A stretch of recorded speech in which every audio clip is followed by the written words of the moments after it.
Yo, what's up guys, Shinigami here. So first I'll scroll through all the cards while doing a basic introduction. So this is an interesting Infernity deck list. It's basically a Danger, General, Infernity, Turbo variant. Playtesting the new Return of the Reaper. Not sure about the ratios yet. I think competitive builds will run 1 copy of the new spell card. Other builds will probably run 2 to 3. Since, you know, 3X is competitive version at least, will use it in its main combo. Well, that basically boils down to the fact that, well, it's a hard once per turn, you need it for your main combo in 3 axes, yeah, basically that's the thing. So, anyway, I built an interesting fun variant of Infernity. It's not exactly the most competitive, I'm not gonna lie. I'm not a clickbait channel that lies about these kind of things. It's a fun variant.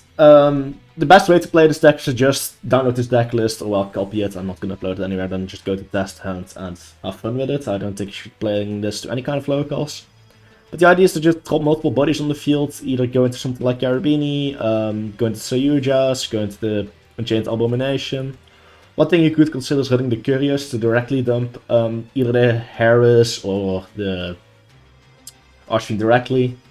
Few things you can do. There's a lot of playmakers from the grave, you know, General, Street Patrol, summon the stuff from your hand, yeah. It's just a crazy RNG based General build, because yeah, you can build a consistent deck, but sometimes it's just fun to do the opposite and just go full RNG and do a crazy build, you know. Allure actually is quite nice in this build due to a high volume of level 3 monsters, meaning easy Leviair access, which can do a few crazy things in this build. Triple Necromancer, we have easy ways of dumping cards to the grave. Because keep in mind, Hulk can also just summon Sage, Sage can dump Archfiend, that kind of stuff. Now I could talk about the ratios, Rationale for a while, and you'll probably get bored pretty soon. I just decided to make a fun, crazy variant, that's basically what it boils down to. Not meant to be competitive, not meant to be that viable of a build. I mean, if you have the cards laying around, take it to a locals, you might have fun. Outside of that though, it's just a crazy build. Let's actually look at the, well, 2 replays I've prepared for you to hands with the stack. Because I can go through the rationale, I have my reasons for running everything, it's just a just trust me bro case. Basically the weak dangers I run at 1, and the good dangers I run at 2, to have a nice volume of those. To not cluster hand too much. Especially level 4s are actually great, maybe you could consider bumping both of these to 3s, you can easily access the guys for either the draw or the revive effect. Since you don't go for traditional Infernity combos, you don't really need stuff. So you just can draw into extenders or can draw into these back row.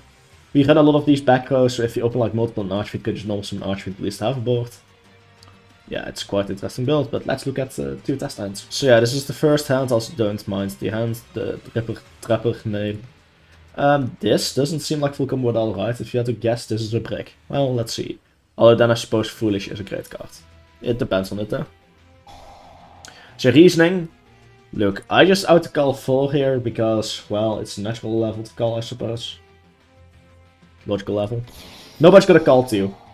Like, let's be clear about that. He's doing some plays here. Well, you have to Sage, so I mean... Get extremely lucky with the Necromancer here, send the Archfiend, and... Yeah, we got full combo now. Enjoy the show, I suppose. Feel the power of my handless combo, or something like that.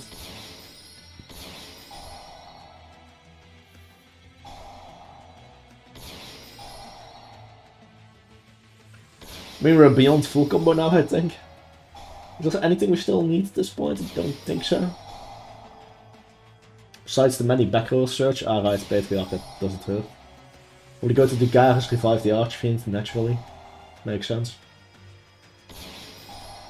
Although, maybe Patriarch in hand would be better, or keeping it in the deck would be better here, but that's fine.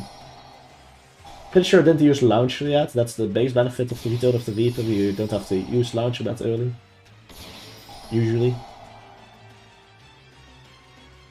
Gonna be set to the back row, Leviair, you know the deal. Now gonna link a bunch of monsters off. Boom, Appaloosa, 4 negates.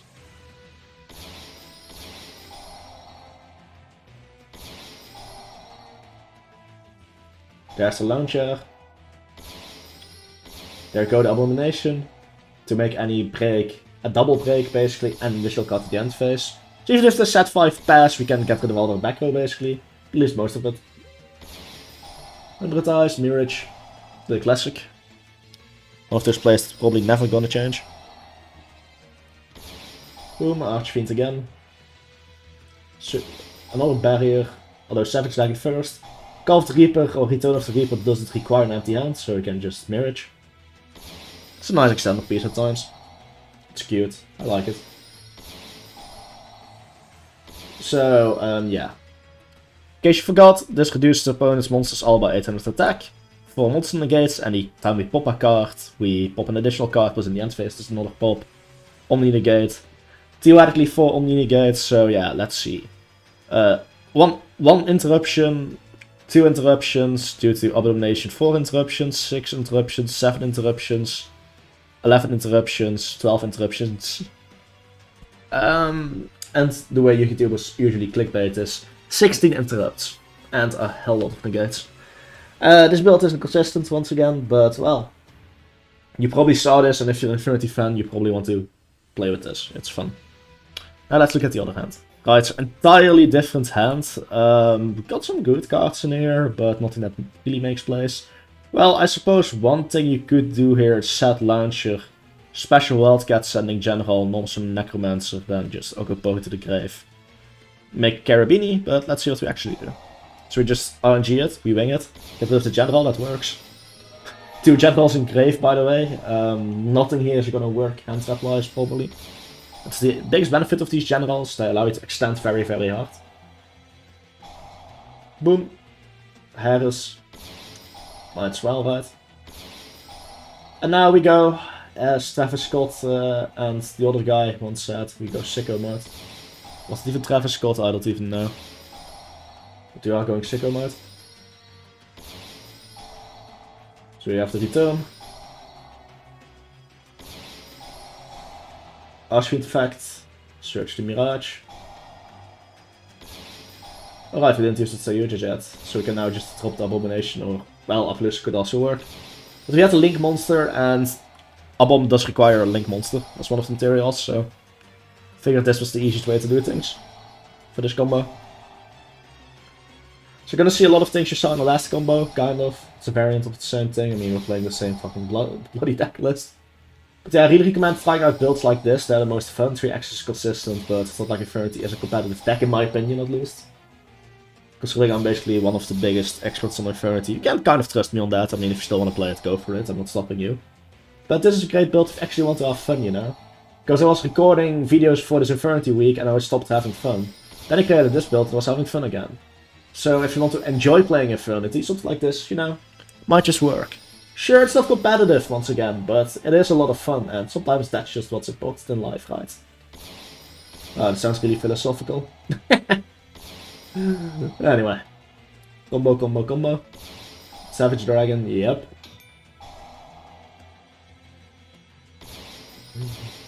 Arclight, yeah, good luck, buddy. So once again, this makes any break a double interrupt. This is 4 negates, not an extra monster, so you can just Cyber Dragon it away.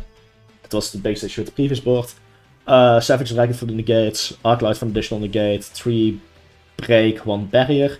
So let's say, hypothetically, you open the Sphere mode, can get rid of Appaloosa, Archfiend, and one of these 2. You still have 4 big interrupts, and you have 5 cards left in your hand. Good luck, bro, I want to see you do that. So that's a very fun variant to play. It's very explosive. This is like the Infernity you know from the clickbait replays. Yeah, if you're an Infernity fan, rebuild this deck. Maybe adjust things to your likings, because, well, it's not a hyper-optimized deck list.